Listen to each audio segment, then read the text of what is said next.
श्रीमद्भागवतम का तीसरा कांड पाठ के प्रोफाउंड शिक्षाओं का परिचय देता है, पिछले कांडों में स्थापित मौलिक अवधारणाओं का निर्माण करता है। यहाँ तीसरे कांड का संक्षिप्त अवलोकन है। तीसरा कांड प्राथमिक रूप से ब्रह्मांड की जगत कला और पदार्थिक विश्व के निर्माण में खोजता है। यह जीवों के विकास का अध्ययन करता है, सूक्ष्म तत्वों का विकास कैसे ग्रस्त पदार्थिक रूपों में परिवर्तित होता है, उस प्रक्रिया को विस्तार से वर्णित करता है।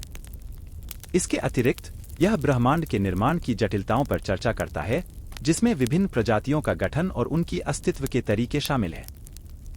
तीसरे कांड में मुख्य विषय और अध्याय इस प्रकार हैं। ब्रह्मांडीय शरीरों का निर्माण। इस खंड में विभिन्न ग्रह प्रणालियों का निर्माण का वर्णन है, जिसमें उनकी विशेषताएं और निवासियों का वर्णन किया गया है। स्थिति की स्थिति पाठ में जीवों की पदार्थिक इच्छाओं और उनके परिणामस्वरूप के कार्यों का अध्ययन किया जाता है, जो जन्म और मृत्यु के चक्र को जारी रखते हैं। परमेश्वर की सृजनात्मक शक्ति। तीसरे कांड में सर्वोच्च परमेश्वर की सृजनात्मक शक्ति का विवरण है, जो ब्रह्मांड के निर्माण, संचालन और विनाश को संचालित करता है। भक्ति की महिमा। विभिन्न कथाओं में भक्ति की महिमा की स्तुति होती है, जैसा कि आत्मिक मुक्ति के लिए सर्वोच्च मार्ग के रूप में भक्ति का महत्व माना जाता है। राजा पुरांजन की कहानी।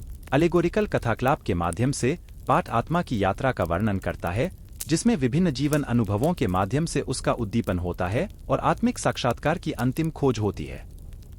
विदुर और मैत्रेय के बीच संवाद।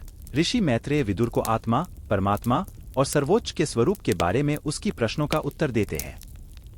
समग्र रूप से श्रीमद्भागवतम का तीसरा कांड ब्रह्मांड की रचना के जटिलताओं, जीवन और मृत्यु के शाश्वत चक्र और भक्ति सेवा और अतीत ज्ञान के माध्यम से आत्मिक उद्धार के मार्ग की गहराई को खोजता है।